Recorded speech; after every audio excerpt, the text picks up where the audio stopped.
আসসালামু আলাইকুম, আমি নোমান আকর্ষণ পাঠশালা থেকে। আজকে তোমাদের সাথে আলোচনা করব তোমাদের আইসিটি বইয়ের প্রথম অধ্যায়। অনেক কিছু নতুন এসেছে, অনেক কিছু বলতে অনেক ইনফরমেশন নতুন করে অ্যাড হয়েছে। আমি তোমাদেরকে বই থেকে কেন দেখাচ্ছি, কারণ বইয়ের যেসব বিষয়গুলো তোমাদেরকে এক্সট্রা করে পড়তে হবে সেটা এখান থেকে আমি তোমাদেরকে সুন্দর করে দেখিয়ে দিব। এর আগেও তোমরা আমার অনেক ভিডিও দেখেছো, তার ধারাবাহিকতায় তোমরা অনেক বেশি কমেন্ট করেছো যে আইসিটি নিয়ে আলোচনা করার জন্য, তাই আমি তোমাদেরকে ধারাবাহিকভাবে দিচ্ছি। ভিন্ন রকম কিছু দেওয়ার চেষ্টা করছি যাতে তোমরা উপকৃত হতে পারো। যেমন করে ধরো, আমরা এই বইটা নিয়ে আলোচনা করব যেখানে যেসব বিষয়গুলো এমসিকিউ আকারে অথবা ক প্রশ্ন আকারে আসবে সেগুলো আমরা এখান থেকে এক্সট্রা করে দেখে নিব। প্রথম টপিক হলো বিশ্বগ্রামের ধারণা। বিশ্বগ্রাম কি? গ্রাম বলতে বোঝায় যে যেখানে একজন একজনের সাথে সহজে দেখা করতে পারে, সকালে উঠেই কথা বলতে পারে বা যখন ইচ্ছা কথা বলতে পারে, সেরকম। তো বর্তমানে বিশ্বটাও এরকম হয়ে গেছে। তুমি চাইলে লন্ডন বা যে কোনো জায়গার যে কোনো মানুষের সাথে মুঠোফোনে বা ভিডিও কলের মধ্যে সরাসরি কথা বলতে পারবে। তো এই পুরো বিশ্বটাকে আমরা একটা কি করে ফেলেছি, গ্রামের মতো করে ফেলেছি। এই বিষয়টার ধারণা দেন তিনি হলেন কানাডিয়ান দার্শনিক হার্বার্ট মার্শাল ম্যাকলুহান। খুবই বেশি গুরুত্বপূর্ণ, এমসিকিউতে আসার জন্য খুব বেশি গুরুত্বপূর্ণ, তাই ভালো করে দেখবে। কোন দেশি দার্শনিক ছিলেন? কানাডিয়ান। এবং তিনি কি ছিলেন পেশায়? দার্শনিক ছিলেন। নাম কি ছিল? Herbert martial McLuhan. 60-এর দশকে সর্বপ্রথম কিভাবে বৈদ্যুতিক প্রযুক্তি এবং তথ্যের দ্রুত বিচরণ, স্থান এবং সময়ের বিলুপ্তি ঘটিয়ে সমগ্র বিশ্বকে একটি গ্রাম বা ভিলেজে রূপান্তর করা যেতে পারে সেই ধারণাটি সবার সামনে উপস্থাপন করেছিলেন। কত এর দশকে? 60-এর দশকে। কি করতে পারে? সময়কে সংকুচিত করে বা তাড়াতাড়ি তথ্যের দ্রুত বিচরণ, তথ্যকে যাতে তাড়াতাড়ি করে পাঠানো যায় তেমন। বিশ্বগ্রাম কি সেটা কিন্তু আসতে পারে তোমাদের প্রশ্নে, কতে আসতে পারে বিশ্বগ্রাম কি। গ্লোবাল ভিলেজ হলো এমন একটি পরিবেশ ও সমাজ যেখানে তথ্য প্রযুক্তির মাধ্যমে যুক্ত হয়ে পৃথিবীর বিভিন্ন অঞ্চলের মানুষ পরস্পরের সাথে যোগাযোগ করা সহ বিভিন্ন ধরনের সাহায্য সহযোগিতা প্রদান করতে পারে। তো এইভাবে করে আমি তোমাদেরকে কেন দিয়ে দিচ্ছি, এর প্রধান কারণ, যেমন এই অংশটা কতে আসবে, এভাবে করে দেওয়ার কারণ যাতে তোমরা বিভিন্ন জায়গা থেকে তোমাদের খুঁজতে না হয়, তাই তোমাদেরকে এভাবে গুছিয়ে দিচ্ছি আমি। এরপর দেখো, এখানে কিছু ধারণা আছে, এই পড়াগুলো তোমরা পড়বে। সব আমি পড়ানোর প্রয়োজন নাই আমি মনে করি, কারণ রিডিং তোমরা নিজেরাই পড়তে পারবে, অনেক বড় হয়েছে এখন। এরপরের টপিক হলো যোগাযোগ। যোগাযোগ মানে আমরা কি দেখি? কথন, লিখন কিংবা অন্য কোনো মাধ্যমে তথ্যের আদান প্রদানই যোগাযোগ, এবং এই যোগাযোগই এখন বিশ্বগ্রামের ধারণার প্রধান উপাদান। খুব বেশি গুরুত্বপূর্ণ। বিশ্বগ্রাম ধারণার প্রধান উপাদান কোনটি? কোয়েশ্চেন আসতে পারে, এই জন্য এগুলো তোমাদেরকে সুন্দর করে আমি গুছিয়ে দিচ্ছি। এর পরবর্তীতে যদি দেখি, যেগুলো আমি পড়াচ্ছি না এগুলো তোমরা নিজেরা পড়ে নিবে। যেমন বর্তমানে web browsing, email, fax, messenger, imo, WhatsApp, ভাইভা, গুগল মিট, জুম, এগুলোর সাহায্যে আমরা কি করি? একজন একজনের সাথে যোগাযোগ করি। বর্তমানে এই যোগাযোগ ব্যবস্থাকে টেলিযোগাযোগ এবং তথ্য যোগাযোগ, ইনফরমেশন কমিউনিকেশন, এই দুই ভাগে ভাগ করা যেতে পারে। তাহলে এই যোগাযোগকে কয় ভাগে ভাগ করা হয়? দুই ভাগে ভাগ করা হয়। খুব গুরুত্বপূর্ণ, একটু ভালো করে দেখবে। অন্যদিকে নিয়ম ও নিরাপত্তার বিষয়টি বজায় রেখে তথ্য স্থানান্তর বা শেয়ার করা হচ্ছে বর্তমান তথ্য প্রযুক্তির সবচেয়ে গুরুত্বপূর্ণ বিষয়। তাহলে এখানে আমাদের কি করা? তথ্যকে স্থানান্তর করা বা শেয়ার করার বিষয়টাই বর্তমান বিশ্বে সবচেয়ে গুরুত্বপূর্ণ। ভিডিও কনফারেন্সিং পদ্ধতিতে অংশগ্রহণকারীরা অডিও ভিজুয়াল পদ্ধতিতে সভা করতে পারেন। এখন বর্তমানে তো আমরা দেখি যে বড় স্মার্ট টিভির সামনে সুন্দর করে বসে একটা সভা করা যায়, অনেকজন মিলে বিভিন্ন জায়গা থেকে অ্যাড হয়ে কি করতে পারে? সভা করতে পারে, ভিডিও কলের মাধ্যমে সবকিছু আদান প্রদান করতে পারে। ইন্টারনেট ভিত্তিক এই পদ্ধতিগুলোর ব্যাপক জনপ্রিয়তার একটি বড় কারণ সময় এবং অর্থের সাশ্রয়। এটা উচ্চতর দক্ষতায় আসতে পারে। যে এই ইন্টারনেট ভিত্তিক পদ্ধতিগুলো এত জনপ্রিয় হওয়ার পেছনে কারণ নিচের কোনটি? হয় একে দিতে পারে এই সময়, দুয়ে দিতে পারে অর্থের সাশ্রয়, বা অন্যান্য কিছু দিতে পারে। এই জন্য সবসময় মনে রাখবে, হুবহু পড়লেই হবে না, তোমাকে ধারণা রাখতে হবে যে কোয়েশ্চেনটা কিভাবে আমার প্রশ্নে আসতে পারে। এরপরে আইওটি, ইন্টারনেট অফ থিংস, এটা একটু করে জেনে রাখলে হবে, যদি এগুলো আমি তোমাদের জন্য এক্সট্রা করেই কালেক্ট করেছি, এগুলো যাতে তোমাদের সুবিধা হয়। পরবর্তী টপিক হলো কর্মসংস্থান, এমপ্লয়মেন্ট। আমরা যদি দেখি, বর্তমানে কিন্তু কর্মসংস্থান ভিন্ন রকম হয়ে গেছে, আগের মতো নাই। কর্মসংস্থানের তথ্য যোগাযোগ প্রযুক্তির কাজে লাগিয়ে এক দেশের নাগরিক ভিন্ন দেশের নাগরিকের বা প্রতিষ্ঠানের পক্ষে দূর থেকে কাজ করে থাকেন। এই কার্যক্রমকেই আউটসোর্সিং বা বহিরুৎসকরণ বলে। তো এটা আমি যদি তোমাদেরকে সুন্দর করে বোঝাই দিই, যেমন বর্তমানে ধরো আমি এখানে বসে আছি, কিন্তু বিদেশ থেকে কোনো একটা প্রতিষ্ঠান আমাকে বলল যে আমার এই কাজটা আপনি অনলাইনের মাধ্যমে করে দেন, তাহলে আমি তার কাজটা করে দিলাম। এই যে এক জায়গায় বসে অন্য জনের বা অন্য জায়গার কাজগুলো করে দেওয়া, এগুলাকে বলা হয় আউটসোর্সিং। এরপর দেখো বর্তমানে আলাদাভাবে আমরা উবার কিংবা পাঠাও এরকমও সেবা দেখতে পাই, যেটা আমরা মেসেজ করলে সাথে সাথে কি চলে আসে এবং আমাদেরকে পিক আপ করে নিয়ে যায়। এগুলোও নতুন নতুন কর্মসংস্থান। আমরা বিভিন্ন সময় দেখি যে আমাকে একটা প্রতিষ্ঠান বলে আপনাকে আমি এত ডলার বা এত টাকা দিব, আপনি আমার এই কাজটা করে দেন। এগুলাকে বলা হয় চুক্তিভিত্তিক কাজ। চুক্তিভিত্তিক কাজকে ফ্রিল্যান্সিং বা স্ব উদ্যোগের কাজ বলা হয়।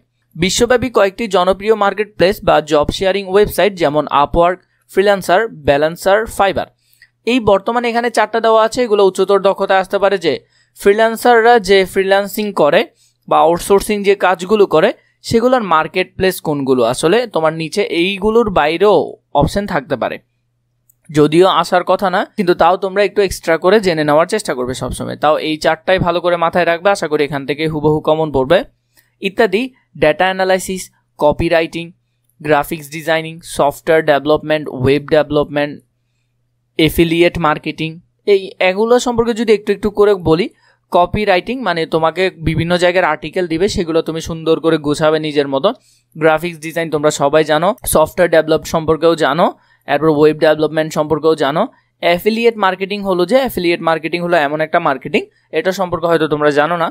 অ্যাফিলিয়েট মার্কেটিং হলো কেউ একজন ধরো দারাজের একটা প্রোডাক্ট, কিন্তু আমাকে বললো যে আমি তোমাদের কাছে এগুলোকে প্রমোশন করবো এবং একটা লিঙ্ক দিয়ে দিব, সেই লিঙ্ক থেকে যদি তোমরা কিনো তাহলে সেখান থেকে আমাকে কমিশন দিতে থাকবে। তো এগুলোকে বলা হয় affiliate marketing. Search engine optimization, যেটাকে আমরা এসইও বলি, যেটার মাধ্যমে ভিডিও তোমাদের কাছে যায়, মূলত সেটাকে বলা হয় সার্চ ইঞ্জিন অপটিমাইজেশন। বিভিন্নভাবে করা যায় এগুলো। গুগল অ্যাডসেন্স হলো যে এই যে বিভিন্ন প্রতিষ্ঠানে যে অনলাইন প্রতিষ্ঠান যেগুলো আছে, যেখানে অ্যাড দিয়ে অ্যাডের মাধ্যমে টাকাগুলো, বা ধরো তুমি একটা ওয়েবসাইট বানালে সেখানে ছোট ছোট অ্যাড দিচ্ছ, এই অ্যাডের বিনিময়ে তোমাকে যে টাকাগুলো দিচ্ছে সেগুলো গুগল অ্যাডসেন্সের থ্রুতে পে করা হয়। ভার্চুয়াল অ্যাসিস্ট্যান্ট মানে এআই এর মতো অ্যাসিস্ট্যান্টের কথা বলছে। এরপরে হলো যে রিসার্চ অ্যান্ড সার্ভে মানে বিভিন্ন কিছু সম্পর্কে গবেষণা করা। এরপরে হলো যে আর্টিকেল ব্লগ রাইটিং বা বিভিন্ন রকমের ব্লগ লেখার কথা বলতেছে। এগুলো একটু করে তোমরা জেনে নিবে, তাও কিভাবে কোশ্চেন আসে এগুলো তো আমি বিস্তারিত বলে দিচ্ছি। এর পরবর্তী টপিক হলো যে আমাদের শিক্ষা মানে এডুকেশন নিয়ে আমরা এখন দেখব। কোভিডের পর থেকে 2020 সালে কোভিডের পর থেকেই দেখা যাচ্ছে যে আমাদের শিক্ষাগুলো অনেকটা অনলাইন নির্ভর হয়ে গেছে। মানে আমরা বেশিরভাগ এখন বর্তমানে দেখো তোমরা বেশিরভাগই অনলাইন থেকে পড়ছো, এবং এই ভিডিওটাও তোমরা অনলাইন থেকেই পড়ছো। এই অনলাইনের কিছু প্ল্যাটফর্ম আছে যেখানে আসলে করানো হয় Google Meet, Webex, Facebook Messenger, imo, Skype, WhatsApp, Zoom. এগুলা মানে এই সাধারণত এই অ্যাপসগুলোর মাধ্যমে কি করা হয়, মানে এই অ্যাপসগুলোর মাধ্যমে শিক্ষাদানের কার্যক্রমটা চালানো হয়। যদিও তোমরা সবচেয়ে বেশি জুমে ব্যবহার করেছো হয়তো অনেকে, অথবা অনেকে গুগল মিটও ব্যবহার করেছো। হোয়াটসঅ্যাপ, ইমো এগুলো তো মানে তোমরা রেগুলারই ইউজ করো। এর পাশাপাশি তোমাদেরকে আরেকটা কথা বলে রাখি, যদি তোমাদের এই ধরনের দাগানো বই প্রয়োজন হয় তোমরা আইসিটি বই নিতে পারবে আমার কাছ থেকে, এবং তোমাদের প্রায় বিভিন্ন রকম বইগুলো আছে। তোমরা যদি নিতে চাও তাহলে নিচে থাকা এই নাম্বারে আমাকে হোয়াটসঅ্যাপে মেসেজ করবে, খুবই অল্প দামে বইগুলো নিতে পারবে। আর যদি ফ্রিতে চাও তাহলে ধারাবাহিকভাবে ভিডিওর শেষে কমেন্ট করবে যে পরবর্তী পার্টগুলো দেওয়ার জন্য এভাবেও নিতে পারবে। গতানুগতিক শ্রেণীকক্ষে শিক্ষাদানের পরিবর্তে অনলাইনে শিক্ষক শিক্ষার্থীদের মধ্যে ইলেকট্রনিক মাধ্যমে বিশেষত কম্পিউটার, ইন্টারনেট ও ওয়েব ব্যবহার করে শিক্ষা কার্যক্রম পরিচালনা করার পদ্ধতিকে বলা হয় ই লার্নিং। তাহলে এটা কতে আসতে পারে যে ই লার্নিং কি, খুবই গুরুত্বপূর্ণ, এটা আসতে পারে পরীক্ষায়, একটু ভালো করে দেখবে। দেখো এরপরে এখানে কি বলছে, ল্যাক অফ হিউম্যান এলিমেন্ট মানে এই যে মানুষের, আমরা জানি মানবীয় কিছু গুণবলী থাকে, এই গুণবলীর বিষয় নিয়ে কি বলছে এখানে। সাধারণত ই লার্নিং আমরা জানি ইলেকট্রনিক যে লার্নিংগুলো বা কম্পিউটার বা মোবাইলের মাধ্যমে যে শিক্ষাটা পাওয়া যায় বা নেওয়া হয়, সেই শিক্ষাটা অনেক দেশেই কিন্তু চলে না। কেন চলে না? কারণ না চলার কারণ সেখানে তুমি মানবীয় গুণবলীগুলো অর্জন করতে পারবে না। শুধু আমাদের সারাদিন পড়ালেখা করাই একটা মানুষের কাজ না, পাশাপাশি কিভাবে মানুষের সাথে সুন্দর ব্যবহার করতে হয়, কিভাবে গোছালো আকারে কথা বলতে হয়, সব কিছুই শিখতে হয়। কিভাবে আমরা যারা মুরব্বী আছে ওদেরকে শ্রদ্ধা করব, এগুলো আমাদেরকে মানবীয় গুণবলীগুলো শিখতে হয়। তো নিশ্চয়ই এই ইলেকট্রনিক মাধ্যমে বা এই ভিডিওর মাধ্যমে এগুলো নাই। তার জন্য এখানে বলা হয়েছে লেক অফ হিউম্যান এলিমেন্ট মানে মানবীয় গুণবলীগুলো এখানে না থাকার কারণে অনেক দেশই এই শিক্ষা ব্যবস্থাকে কি করে না, এক্সিস্ট করে না বা নিতে চায় না। এরপরে চিকিৎসা ক্ষেত্র, বর্তমানে চিকিৎসা ক্ষেত্রের মধ্যেও আমরা দেখি যে ইলেকট্রনিক যে ভাবটা সেটা অনেক বেশি দেখা যাচ্ছে। টেলিমেডিসিন বলতে তথ্য ও যোগাযোগ প্রযুক্তির মাধ্যমে দূরবর্তী রোগীদেরকে বিশেষজ্ঞ চিকিৎসক দ্বারা চিকিৎসা সেবা দেওয়াকে বোঝায়। মানে বর্তমানে দেখা যায় যে হাতের কাছে যে মোবাইলটা আছে এটা দিয়ে বাইরের দেশে তুমি কোনো ডাক্তারের সাথে কথা বলতে চাচ্ছ, তুমি মোবাইলের মধ্যে ভিডিও কল দিয়ে ডাক্তারের সাথে কথা বলে পরামর্শ নিতে পারো। তো এটাকে বলা হয় টেলিযোগাযোগ বা টেলিমেডিসিন। টেলিমেডিসিন কি সেটা আসার সম্ভাবনা যদিও কম, তাও একটু দেখে নেবে। এর মূল কথা হলো তথ্য প্রযুক্তি ব্যবহার করে স্বাস্থ্যসেবাকে জনগণের দোরগোড়ায় পৌঁছে দেওয়া। তো টেলিমেডিসিনের কাজও হলো এটা। এখানের মধ্যে দেখো টেলিডক, এরপরে এখানের মধ্যে আরও আছে এমডি লাইভ, এগুলা এই এমওয়েল, ডক্টর অন, এইগুলোর মাধ্যমে, এই ওয়েবসাইটগুলোর মাধ্যমে বর্তমানে এই টেলি সেবাটা দেওয়া হচ্ছে বা এগুলাতে পাওয়া যায়। 2020 সালে কোভিডের পর থেকে এটা অনেক বেশি ব্যাপকভাবে জনপ্রিয় হয়ে পড়ে। এরপরে হলো ইএচআর বা ইলেকট্রনিক হেলথ রেকর্ড। এই ইএচআর এর পূর্ণরূপটা একটু জেনে রাখবে, মাঝে মধ্যে আসে। ব্যবস্থাপনায় ডেটাবেজে রোগীর সকল তথ্য সংরক্ষিত থাকে এবং রোগী তার ইএচআর ব্যবহার করে যে কোনো স্থান থেকে তার রোগ সম্পর্কিত তথ্য, রিপোর্ট, চিকিৎসা ব্যবস্থাপত্র ইত্যাদি যে কোনো স্থানে বসে পেতে পারে। যে কোনো স্থান থেকে তুমি তার রেকর্ডগুলো নিতে পারবে। তো এখানে নোট আকারে, থেরাপি আকারে, এগুলো এই সবের মাধ্যমে সাধারণত এই সফটওয়্যারগুলো ব্যবহার করে কি করা হয়, এগুলো পাবলিশ করা হয়। এরপরে দেখো গবেষণা, যে প্রক্রিয়ায় সৃষ্টিশীল মেধা মনন প্রয়োগ করে পৃথিবীর জ্ঞান ভাণ্ডার বৃদ্ধি বা সমৃদ্ধ করা হয় সেটি হচ্ছে গবেষণা। তো গবেষণা পুরো পৃথিবীতে অনেক বেশি প্রয়োজন, যদিও আমাদের দেশের অবস্থা খুবই বাজে। আমাদের দেশের মধ্যে গবেষণা তেমন আছে বলে আমার মনেও হয় না, কারণ প্রতিটা জায়গার মধ্যে গবেষণা খুব বেশি গুরুত্বপূর্ণ। এরপরে আমরা যদি দেখি অফিসের ক্ষেত্রে বর্তমানে আমরা কিছু অ্যাপস ব্যবহার করছি যে অফিসের ক্ষেত্রে গুগল সম্পর্কে আমরা অনেকেই অবহিত আছি, মানে আমরা অনেকেই জানি। Dropbox, Google Drive, Office 365, Google Docs, এগুলো কিন্তু আমরা প্রায় ব্যবহার করি এবং এগুলো ব্যবহার করে বর্তমানে আমরা আমাদের ডকুমেন্টগুলো সংরক্ষণ করতে পারি। তো আমাদের অফিসের ক্ষেত্রে এই বিষয়টা একটু মাথায় রাখলে হবে। এরপরে যদি দেখি আমরা বাসস্থান, বর্তমানে আমরা কিছু স্মার্ট হোম দেখতে পারতেছি এবং যেগুলোকে বলা হয় হোম অটোমেশন সিস্টেম, এবং এগুলো একটু জেনে নিবে। এগুলোর মধ্যে কি হয়, বিভিন্ন রকম সুবিধা পাওয়া যায় আর কি স্মার্ট হোমগুলোতে। তোমরা এখান থেকে পড়লে আরও ভালো ধারণা পাবে। এরপর ব্যবসা বাণিজ্যের ক্ষেত্রে বর্তমানে যে ব্যবসা বাণিজ্যগুলো আছে সেগুলো ই কমার্স ভিত্তিক হয়ে গেছে। ইলেকট্রনিক কমার্স বা ই কমার্স এই যাত্রার পথিক। মানে বর্তমানে যে ব্যবসাগুলো দেখা যাচ্ছে কি হচ্ছে, এগুলোর মধ্যে সবগুলোই ই কমার্স ভিত্তিক। মানে তুমি কোনো একটা কারো কাছ থেকে প্রোডাক্ট নেবে এবং সেটা নিজের মতো করে ওয়েবসাইট থেকে নিজের নামে সেগুলা বিক্রি করবে। আধুনিক ডেটা প্রসেসিং এবং কম্পিউটার নেটওয়ার্ক, বিশেষত ইন্টারনেটের মাধ্যমে ব্যক্তি বা প্রতিষ্ঠানের মধ্যে পণ্য বা সেবা বিপণন, বিক্রয়, সরবরাহ, ব্যবসা সংক্রান্ত লেনদেন ইত্যাদি কাজকে সম্মিলিতভাবে আমরা ইলেকট্রনিক কমার্স বা ই কমার্স বলি। খুব বেশি গুরুত্বপূর্ণ ই কমার্স কি কতে আসতে পারে, এগুলো তোমাদেরকে সুন্দর করে বলে দিচ্ছে। এর কারণ হলো যে তোমরা এখান থেকে যাতে একেবারে পড়ে ফেলতে পারো, আবার গাইডে যাবে, আবার বিভিন্ন, যদিও আমি তোমাদেরকে সাজেশন দিব কিন্তু তাও তোমরা আপাতত এইভাবে করে পড়ো। এরপর দেখো ই কমার্সের কিছু ওয়েবসাইট আছে, যেমন বাংলাদেশের মধ্যে বিক্রয়.com অনেক ফেমাস, দারাজ.com সবচেয়ে বড় ই কমার্স সাইট বাংলাদেশে। এরপর আলিবাবা.com পুরো পৃথিবীর মধ্যে অনেক বেশি জনপ্রিয় এটা। অ্যামাজন.com, আলিবাবার প্রতিষ্ঠাতা জেকমার তোমরা চাইলে অনেকে জেকমার যে লেসনগুলো আছে এগুলো শুনতে পারো, জীবনের জন্য অনেক কাজে দিবে। এরপর ইএফটি, ইলেকট্রনিক ফান্ড ট্রান্সফার, এটাও একটু দেখবে। বর্তমানে আমরা এখানে এগুলোর মাধ্যমে কি করা হয়, টাকা ট্রান্সফার করা হয় যে এটার কাছে। অনলাইন ব্যাংকিং নামে পরিচিত এই পদ্ধতিকে বর্তমানে তথ্য ও যোগাযোগ প্রযুক্তির অন্যতম পরিষেবা হিসেবে গণ্য করা যায়। এই ধরনের পদ্ধতিতে লেনদেনকে ইন্টারনেট ব্যাংকিং বলা হয়। খুব বেশি গুরুত্বপূর্ণ, এটা ভালো করে দেখবে। এর পরবর্তী আমরা টপিক যেটা দেখছি সংবাদ নিয়ে একটু মোটামুটি দেখবে। এখানে বর্তমানে কৃত্রিম বুদ্ধিমত্তা ব্যবহার করা হচ্ছে সংবাদের মধ্যে, এগুলো একটু দেখে নিবে। এখান থেকে তেমন একটা কোয়েশ্চেন হয় না। বিনোদন ও সামাজিক যোগাযোগ, বিনোদন এবং সামাজিক যোগাযোগের মধ্যেও তেমন একটা কোয়েশ্চেন হয় না, এখান থেকে এমসিকিউ বা কিছু তেমন একটা আসে না।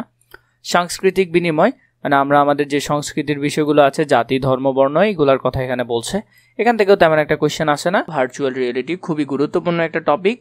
সৃজনশীল প্রশ্নে ঘ এবং ঘ এর আনসার হয়তো এখান থেকে আসতে পারে, সম্ভাবনা অনেক বেশি, তাই এটা একটু বিস্তারিত জানার চেষ্টা করবে। আগে একটু করে বুঝে নাও ভার্চুয়াল রিয়েলিটি কি। ভার্চুয়াল রিয়েলিটি হলো এমন কিছু বিষয় যা বাস্তবের মতো তোমার কি আবেগ জাগ্রত করবে, যেমন সেটা বাস্তব না কিন্তু তোমার থেকে সেটা অনুভূতি আসবে বাস্তবের মতো। ভার্চুয়াল রিয়েলিটি শব্দের আক্ষরিক অর্থ হচ্ছে কৃত্রিম বাস্তবতা, তার মানে এটা বাস্তব নয়, কৃত্রিম বাস্তবতা। অনেকটা বাস্তবের মতো দেখায় কিন্তু সেটা কৃত্রিম ভাবে তৈরি করা। অর্থগতভাবে শব্দ দুটি যদিও স্ববিরোধী কিন্তু তথ্য প্রযুক্তির ক্ষেত্রে এটি এমন এক ধরনের পরিবেশ তৈরি করে যেটি বাস্তব নয় কিন্তু বাস্তবের মতো চেতনা সৃষ্টি করে। তাহলে যেটা বাস্তব না কিন্তু চেতনা সৃষ্টি করে কিসের মতো? বাস্তবের মতো, এবং মস্তিষ্কে একটি বাস্তব অনুভূতি জাগায়। এই যে ভার্চুয়াল রিয়েলিটি আছে, এটা কি করবে? তোমার মস্তিষ্কের মধ্যে একটা বাস্তব অনুভূতি জাগাবে। সাধারণত আমরা দেখবে এখন বর্তমানে তো অনেক জায়গায় দেখা যায় কিছু হেলমেট ব্যবহার করে, যেটার মধ্যে তুমি একবারে মোবাইল স্ক্রিনটা একেবারে চোখের সামনে চলে আসে, মনে হচ্ছে যে তুমি সেখানে চলে গেছো। তো এটাকে বলা হয় ভার্চুয়াল রিয়েলিটি, যেখানে দুই চোখে দুটি ভিন্ন দৃশ্য দেখিয়ে ত্রিমাত্রিক অনুভূতি সৃষ্টি করা হয়। মানে তোমার দুই চোখে দুইটা বিষয় দেখাবে, যাতে তোমার মনে হবে যে তুমি পুরো বিষয়টাকে দেখছো। নর্মালি যদি তুমি কোনো একটা কাগজের মধ্যে, যেমন ধরো এই বইটা আমি এখন তোমাদেরকে দেখাচ্ছি, এটা তোমরা এক পিঠ দেখতেছো। ভার্চুয়াল রিয়েলিটির সাহায্যে যদি 3D করে ফেলতাম, তাহলে তোমরা দেখতে এই পার্টও দেখতে পারতেছো, ওই পার্টও দেখতে পারতেছো। তো এইভাবে করে অনুভূতিটা আসলে সৃষ্টি করা হয়। অনেক সময় একটি স্ক্রিনে ভিন্ন ভিন্ন প্রজেক্টর দিয়ে ভিন্ন ভিন্ন দৃশ্য দেখিয়ে সেই অনুভূতিও সৃষ্টি করা হয়। তো কিভাবে হয়? এখানে দুইটা দেওয়া আছে, দুইটা একটু দেখে নিবে। ভার্চুয়াল রিয়েলিটি হলো হার্ডওয়্যার ও সফটওয়্যারের মাধ্যমে তৈরিকৃত এমন এক ধরনের কৃত্রিম পরিবেশ যা উপস্থাপন করা হলে ব্যবহারকারীদের কাছে এটিকে বাস্তব পরিবেশ মনে হয়। তো এটা কতে আসতে পারে? খুবই গুরুত্বপূর্ণ। কতে আসার জন্য ভালো করে দেখবে, ভার্চুয়াল রিয়েলিটি খুবই বেশি ইম্পর্টেন্ট বলা যায়। তো তোমরা কগুলো এখান থেকে মুখস্থ করবে, আর বাইরে থেকে পড়ার প্রয়োজন হচ্ছে না। ব্যবহারকারীরা যা দেখে এবং স্পর্শ করে তা বাস্তবের কাছাকাছি বোঝানোর জন্য বিশেষভাবে তৈরি চশমা বা হেলমেট। তো এই যে এটা আছে, তাহলে এগুলা কি? ভার্চুয়াল রিয়েলিটির অংশ। এটা হলো যে হেলমেট। তোদেরকে মেয়ে দেখাচ্ছি না, তোদেরকে দেখাচ্ছি যে হেলমেটটা দেখ ভালো করে। HMD এর পূর্ণরূপটা একটু দেখে রাখবে। এখানের মধ্যে বিষয়টা আমি এভাবে কেন দিলাম দেখো। তো সাধারণত ভার্চুয়াল রিয়েলিটির মধ্যে যেসব বিষয়গুলো থাকে, চশমা থাকে, হেলমেট থাকে, এছাড়া গ্লাভস থাকে, বুট থাকে, স্যুট থাকে, এগুলা। তো এই যে এগুলা, এই হ্যান্ড গ্লাভস, বুট, স্যুট, এগুলো উচ্চতর দক্ষতার কোশ্চেনে মাঝে মধ্যে আসে। তাই এগুলো একটু ভালো করে ওইভাবে করে চিন্তা করে দেখবে। প্রাত্যহিক জীবনে ভার্চুয়াল রিয়েলিটির প্রভাবটা কেমন সেটা একটু জেনে রাখবে। সাম্প্রতিক সময়ে অগমেন্টেড রিয়েলিটি নামে একটি ভার্চুয়াল রিয়েলিটি নতুন রূপ জনপ্রিয়তা পেতে শুরু করেছে, যেখানে বাস্তব জগতের সাথে ভার্চুয়াল জগতের এক ধরনের সংমিশ্রণ ঘটানো হয়। তার মানে এটা দুইটা বিষয় নিয়ে এখানে ঘটে। এখন দেখো, এই ভার্চুয়াল রিয়েলিটিগুলো আসলে আমরা কোথায় কোথায় ব্যবহার করি। বর্তমানে দেখা যায় যে অনেক জায়গায় প্রশিক্ষণ দেয়, তোমাকে একটা টেবিলে বসিয়ে দিয়েছে এবং সেখানে স্টিয়ারিং বলতে সবকিছুই আছে গাড়ির। তোমাকে চোখের মধ্যে একটা হেলমেট লাগাই দিবে, বা তোমার মনিটর ডিসপ্লেতে দেখা যাবে যে তুমি গাড়ি চালাচ্ছ। তো এভাবে করে প্রশিক্ষণ দেওয়া হয় বর্তমানে। এরপরে শিক্ষা ও গবেষণার ক্ষেত্রে আমরা ভার্চুয়াল রিয়েলিটির ব্যবহার দেখি। এখানে মধ্যে বাস্তবে কোনো কাজ করার আগে কম্পিউটারে কৃত্রিমভাবে প্রয়োগ করে দেখানোকে সিমুলেশন বলা হয়। তাহলে কোনো কিছুকে তুমি যদি কৃত্রিমভাবে প্রয়োগ করে দেখাতে চাও, তাকে বলা হয় সিমুলেশন। চিকিৎসা ক্ষেত্রে এটার অনেক ব্যবহার দেখা যায়। যেমন আমরা শরীরের বিভিন্ন অঙ্গ ত্রিমাত্রিক আকারে দেখাতে চাই, সেটা চিকিৎসা ক্ষেত্রে অনেক বেশি ব্যবহার হয়। এরপরে সামরিক প্রশিক্ষণের ক্ষেত্রে, তো সামরিক প্রশিক্ষণের ক্ষেত্রে বর্তমানে তাদেরকে যে দেখা যায় যে সৈনিকদেরকে বিভিন্ন রকম প্রশিক্ষণ দেওয়ার জন্য বা বিভিন্ন পরিবেশ সৃষ্টি করা হয়। যেমন অনেক বেশি খারাপ পরিস্থিতিতে সে কি করবে সেগুলো এখানে দেখানো হয়। ব্যবসা বাণিজ্যের ক্ষেত্রেও ভার্চুয়াল রিয়েলিটির মাঝে মধ্যে এখন ব্যবহার দেখা যায়, সেটা তোমরা একটু ভালো করে দেখে নিবে। 1.3 যদি দেখি, তথ্য ও যোগাযোগ প্রযুক্তির সাম্প্রতিক প্রবণতা, এটা কিন্তু ঘতে আসে সাধারণত, যদিও খুবই কম, তাও একটু করে ধারণা নিয়ে রাখবে। সাম্প্রতিক যে বিষয়গুলো আছে এগুলো এখান থেকে দেখে নিবে। বাষ্পীয় শক্তির ব্যবহার দিয়ে প্রথম শিল্প বিপ্লব শুরু হয়েছিল। তাহলে শিল্প বিপ্লব শুরু হয়েছিল কি দিয়ে? বাষ্পীয় শক্তির ব্যবহার দিয়ে। বৈদ্যুতিক শক্তি ব্যাপক ব্যবহার ছিল দ্বিতীয় বিপ্লবে। তাহলে দ্বিতীয় বিপ্লব ছিল কিসের ব্যবহার? বৈদ্যুতিক শক্তির ব্যবহার। তো এই দুইটা বিষয় তোমরা একটু মাথায় রাখবে, এগুলো খুবই গুরুত্বপূর্ণ। এরপর হলো যে আর্টিফিশিয়াল ইন্টেলিজেন্স, বর্তমানে AI আমরা সবচেয়ে বেশি ব্যবহার করছি এবং তার কুপ্রভাবও আস্তে আস্তে পড়া শুরু হয়েছে। আর্টিফিশিয়াল ইন্টেলিজেন্স ব্যবহার করার ফলে আমরা কিন্তু আর চিন্তা করতে পারছি না, বা আমরা চিন্তা করতে চাচ্ছি না। যে কোনো বিষয় বা তোমার প্রেজেন্টেশন প্রয়োজন হচ্ছে, তুমি নিজের মাথাকে চিন্তা করতে সাহায্য না করে তুমি কি করছো? ChatGPT বা জিমিনি যে কোনো ধরনের প্ল্যাটফর্ম ব্যবহার করছো, বা মেটা AI ব্যবহার করছো। এগুলো ব্যবহার করে তোমরা কি করতেছো? যে নিজেদের কাজগুলো সহজে করে নিচ্ছ। যদিও এটা আমাদের কাজকে সহজ করেছে, কিন্তু বাস্তব অর্থে এটা আমাদেরকে কোনো না কোনো দিক থেকে ক্ষতিগ্রস্ত করতেছে। চিন্তা শক্তি, বুদ্ধি কিংবা বিশ্লেষণ ক্ষমতা মানুষের সহজাত একটি যান্ত্রিক মানুষের মতো বুদ্ধিমত্তা দিয়ে সেটিকে চিন্তা করানো কিংবা বিশ্লেষণ করানোর ক্ষমতা দেওয়ার ধারণাটিকে সাধারণভাবে আর্টিফিশিয়াল ইন্টেলিজেন্স বা কৃত্রিম বুদ্ধিমত্তা বলে। কতে আসতে পারে কৃত্রিম বুদ্ধিমত্তা কি? খুবই বেশি গুরুত্বপূর্ণ, কোশ্চেনটা দেখবা। বা AI কি সেটা আসতে পারে, হয় আসবে AI কি, অথবা কৃত্রিম বুদ্ধিমত্তা কি সেটা আসতে পারে। আর্টিফিশিয়াল ইন্টেলিজেন্স আওতার বেশ কিছু ক্ষেত্র রয়েছে। তাহলে আর্টিফিশিয়াল ইন্টেলিজেন্সের বেশ কিছু ক্ষেত্র রয়েছে। ক্ষেত্রগুলো কি? মেশিন লার্নিং এর ক্ষেত্রে খুব বেশি জনপ্রিয়, মেশিন লার্নিং রোবোটিক্সের ক্ষেত্রে আরও বেশি জনপ্রিয়। Computer vision, natural language processing NLP, এটা একটু মনে রাখবে, স্পিচ প্রোগ্রেসিং ইত্যাদি। এই ক্ষেত্রগুলোতে আমরা AI এর ব্যবহারটা অনেক বেশি দেখতে পাচ্ছি। রোবোটিক্স হচ্ছে আর্টিফিশিয়াল ইন্টেলিজেন্স কাজে লাগিয়ে একটি রোবট বা যন্ত্রকে সক্রিয়ভাবে কাজ করানোর বিদ্যা। তাহলে এই যে আর্টিফিশিয়াল ইন্টেলিজেন্সের মধ্যে রোবোটিক্স কি, রোবোটিক্স নিয়ে প্রশ্ন আসতে পারে। রোবোটিক্স হচ্ছে আর্টিফিশিয়াল ইন্টেলিজেন্সকে কাজে লাগিয়ে একটি রোবট বা যন্ত্রকে স্বয়ংক্রিয়ভাবে কাজ করানোর বিদ্যা। এটাকে কি বলা হয়? এটাকে রোবোটিক্স বলা হয়। একটু মনে রাখবে, এটা কতে আসতে পারে। এরপরে কম্পিউটারের জন্য গাণিতিকভাবে এমন কিছু কৃত্রিম নিউরন তৈরি করা হয় যাকে পারসেপ্ট্রন বলা হয়ে থাকে। তাহলে এখান থেকে আমরা আরেকটা পাচ্ছি, এটাও একটু ভালো করে দেখবে, এটা মনে রাখবে। এই কৃত্রিম নিউরনগুলোকে বিভিন্ন স্তরে সাজিয়ে এদের মধ্যে যোগাযোগ স্থাপন করে যে নেটওয়ার্ক তৈরি হয় তাকে নিউরাল নেটওয়ার্ক বলে। তাহলে এই যে নিউরাল নেটওয়ার্ক কি, এটাও আরও বেশি গুরুত্বপূর্ণ আগেরটা থেকে, এটাও সবচেয়ে ভালো করে দেখবে নিউরাল নেটওয়ার্ক কি। বর্তমান কোয়েশ্চেন যেগুলো হচ্ছে সেগুলো এখান থেকে আসতেছে। আগের যে কোশ্চেনগুলো ছিল এগুলো আসতো রোবোটিক্স কি, এরপরে ভার্চুয়াল রিয়েলিটি কি, এইভাবে কোশ্চেনগুলো আসতো। কিন্তু বর্তমান আসছে নিউরাল নেটওয়ার্ক কাকে বলে। এগুলো কিন্তু নতুন সংযোজন হয়েছে, এগুলো আগে তেমন কিছুই ছিল না, অনেক কিছুই ছিল না এখান থেকে, এখন বর্তমানে এগুলো আস্তে আস্তে আনা হয়েছে। নিউরাল নেটওয়ার্কের কাজ হচ্ছে কিছু ইনপুট থেকে একটা নির্দিষ্ট আউটপুট কিভাবে পাওয়া যেতে পারে তেমন একটা ফাংশন শেখা। তাহলে এটার কাজ হলো যে কি, বিভিন্ন কিছু ইনপুট দিলে একটা আউটপুট সুন্দরভাবে কিভাবে পেতে পারি আমরা সেটা। সাধারণত একটি নিউরাল নেটওয়ার্কে 3টি স্তর থাকে। তাহলে একটা নিউরালে কয়টা স্তর থাকে? 3টে স্তর থাকে। ইনপুট স্তর, এরপরে লুকায়িত স্তর, এরপরে হলো যে আউটপুট স্তর। এই যে 3টা স্তর আছে, 3টা খুবই গুরুত্বপূর্ণ MCQর জন্য, ভালো করে মনে রাখবে। লুকায়িত স্তরের সংখ্যা একটা না রেখে অনেকগুলো স্তর ব্যবহার করলে বেশ জটিল ফাংশন শেখা সম্ভব। এই প্রক্রিয়াকে বলা হয় ডিপ লার্নিং। তাহলে ডিপ লার্নিং কি? ইদানিং ডিপ লার্নিং খুব বেশি জনপ্রিয় হয়ে যাচ্ছে এবং দেখা যাচ্ছে ডিপ লার্নিং এর সাহায্যে ইদানিং কম্পিউটার দ্বারা বেশ কঠিন সব সমস্যার সমাধান হয়ে যাচ্ছে। আজ থেকে 10-12 বছর আগে এটা ভাবাও যেত না। তাহলে ডিপ লার্নিংটা কি সেটা একটু ভালো করে মনে রাখবে। কৃত্রিম বুদ্ধিমত্তা প্রয়োগের ক্ষেত্রে প্রধানত সি প্রোগ্রামিং বা C++ programming, Java programming, Python programming, এইভাবে যেগুলো আছে এখান থেকে এগুলো আসতে পারে অপশানে। এগুলা উচ্চতর দক্ষতায়ও আসতে পারে, এটাও একটু ভালো করে মনে রাখবে। এগুলো বর্তমানে অনেক বেশি ব্যবহার হচ্ছে, এখানে আরও কিছু আছে, এগুলোও দেখবে। এই প্রোগ্রামিং ল্যাঙ্গুয়েজগুলো ব্যবহার করা হয় কার্যকারিতা ও প্রয়োজনীয়তার ভিত্তিতে। ডেভেলপার তাদের পছন্দের প্রোগ্রাম ব্যবহার করে থাকেন। বর্তমানে সবচেয়ে জনপ্রিয় হলো পাইথন, কিন্তু তোমরা তোমাদের পঞ্চম অধ্যায় পাবে সি প্রোগ্রামিং। আর্টিফিশিয়াল ইন্টেলিজেন্সের সবচেয়ে সফল ক্ষেত্র হিসাবে মেশিন লার্নিং এর কথা বলা যায়। তাহলে সবচেয়ে বেশি সফল ক্ষেত্র হলো কি? Machine learning. মেশিন লার্নিংকে মোটা দাগে 3 ভাগে ভাগ করা যায়: supervised learning, unsupervised learning, reinforcement learning. তো এই 3 ভাগে এগুলাকে সবচেয়ে বেশি ভাঙা যায়। তাহলে এখানের মধ্যে আমরা দেখেছি মেশিন লার্নিং এর যে 3 ভাগে ভাগ করা হয়, একটা হলো যে সুপারভাইজড লার্নিং, একটা হলো যে আনসুপারভাইজড, আরেকটা হলো যে রিইনফোর্সমেন্ট আরেকটা। তাহলে এখান থেকে এগুলো একটু ভালো করে দেখবে, এগুলো মাঝে মধ্যে পরীক্ষায় আসে। এরপরে যদি দেখি কৃত্রিম বুদ্ধিমত্তার আরেকটি শাখা হচ্ছে ডিপ লার্নিং। একটু আগে আমরা ডিপ লার্নিং সম্পর্কে একটু দেখেছি, এটিও এক ধরনের মেশিন লার্নিং। GPU, এটা একটু ভালো করে দেখবে, এটা হলো যে কি? গ্রাফিক্স প্রসেসিং ইউনিট, GPU, এটা একটু ভালো করে দেখবে।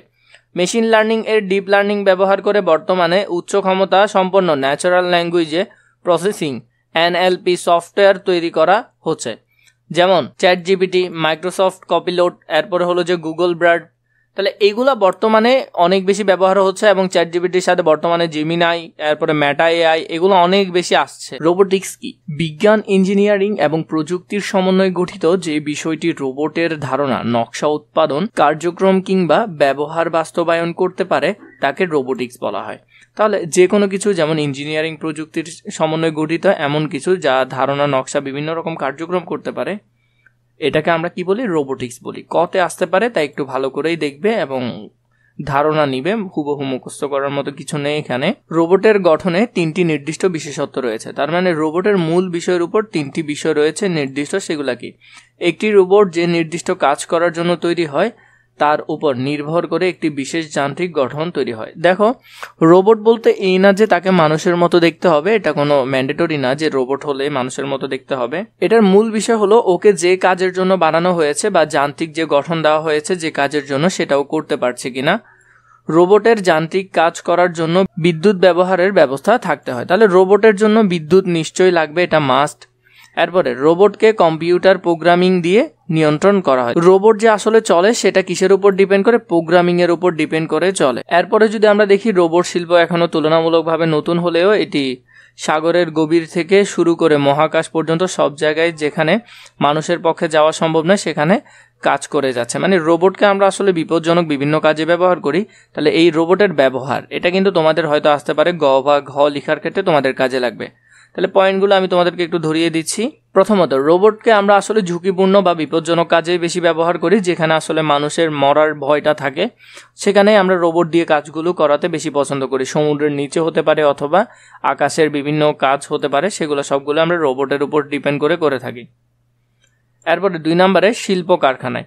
শিল্প কারখানার আসলে যেসব কাজগুলো মানুষের দ্বারা করা কিছুটা কষ্টসাধ্য বা তাড়াতাড়ি করতে পারবে না, ভারী বস্তু নাড়াচাড়া করার ক্ষেত্রে, প্যাকিং বা সংযোজন করার ক্ষেত্রে আমরা এই শিল্পের মধ্যে রোবোটিক্স ব্যবহার করি বা রোবট ব্যবহার করি। রোবট বলতে বললাম না মানুষ না, বিভিন্ন যান্ত্রিক যেটা নির্দিষ্ট কাজ করার জন্য তৈরি হয়।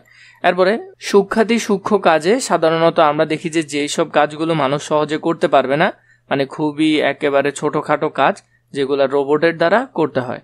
এরপরে টপিক যদি দেখি আমরা 4 নম্বরে চিকিৎসা ক্ষেত্রে বিভিন্ন সার্জারি বা জীবাণুমুক্তকরণের ক্ষেত্রে এখন বর্তমানে রোবটের ব্যবহার দেখা যায়।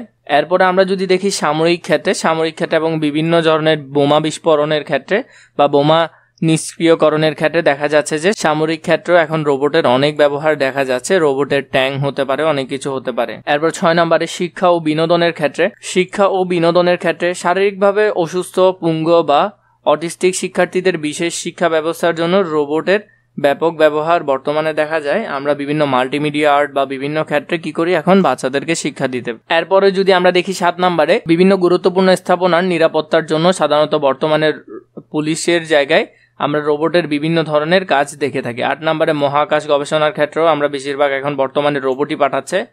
9 নম্বরে এরপরে ঘরোয়া বিভিন্ন কাজ যেমন গৃহকর্মীর কাজও এখন বর্তমানে রোবট দিয়ে করানো হচ্ছে। এরপরে টপিক যদি দেখি ইন্টারনেট অফ থিংস, এটাও নতুন করে এসেছে, এটা এর আগে ছিল না টপিকটা।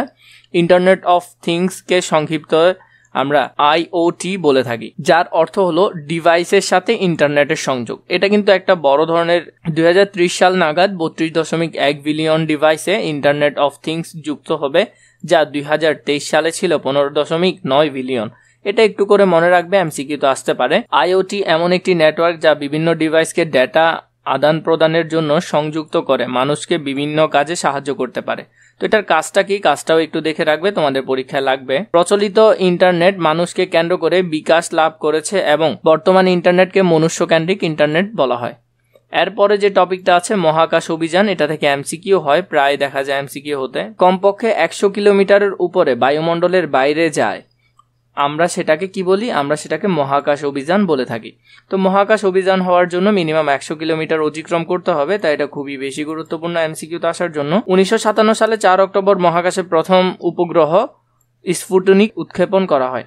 তাহলে এর আগে কখনো ছিল না, মানে এটাই প্রথম। 1957 সালে 4 অক্টোবরই প্রথম মহাকাশে কোনো কিছু বা কোনো যন্ত্র পাঠানো হয়। 1961 সালে 12 এপ্রিল প্রথম মানুষ জুরি গ্যাগুরিনের মহাকাশ অভিযান।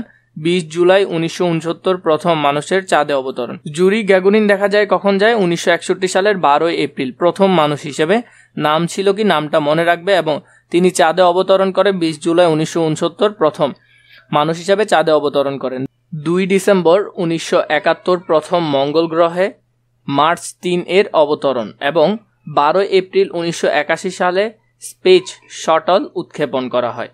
তাহলে এই যেগুলো যে ডেটগুলো একটু মনে রাখবে, এখান থেকে এমসিকিউ আসার সম্ভাবনা অনেক বেশি, অনেক ইনফরমেশন এখানে। এর ভেতর চাঁদে অবতরণ এবং স্পেস শাটলের উৎক্ষেপণ ছিল মার্কিন যুক্তরাষ্ট্রের, অন্যগুলো ছিল তৎকালীন সোভিয়েত ইউনিয়নের। তাহলে এরপরে যে বাকিগুলো ছিল সেগুলো ছিল সোভিয়েত ইউনিয়নের। এখান থেকে তোমরা কিছু এমসিকিউর ধারণা পেলে এটা একটু ভালো করে মনে রাখবে। এরপরে যদি দেখি মহাকাশ প্রযুক্তির বিকাশ হওয়ার পর অসংখ্য স্যাটেলাইট বা কৃত্রিম উপগ্রহ মহাকাশে উৎক্ষেপণ করা হয়েছে। এর মাঝে উল্লেখযোগ্য এক ধরনের স্যাটেলাইটকে বলা হয় জিওস্টেশনারি স্যাটেলাইট। এটা মনে রাখবে, এখানের মধ্যে একটা হলো যে জিওস্টেশনারি স্যাটেলাইট। এই স্যাটেলাইটগুলো পৃথিবী পৃষ্ঠ থেকে প্রায় 36,000 কিলোমিটার উপরে পৃথিবীর ঘূর্ণায়নের সাথে মিল রেখে হুবহু একই গতিতে পৃথিবীকে প্রদক্ষিণ করে। কত কিলোমিটার? 36,000 কিলোমিটার। এরপরে যদি দেখি, তাই জিওস্টেশনারি স্যাটেলাইটকে পৃথিবী থেকে আকাশে এক জায়গায় স্থির হয়ে আছে বলে মনে হয়। টেলিকমিউনিকেশনে ব্যবহার করার জন্য এটি প্রথম আবশ্যকীয় শর্ত। তাহলে এটা মোট কথা হলো যে যদি টেলিকমিউনিকেশন করতে হয় তাহলে এই শর্তটা মানতে হবে বা এই শর্তটা থাকতে হবে।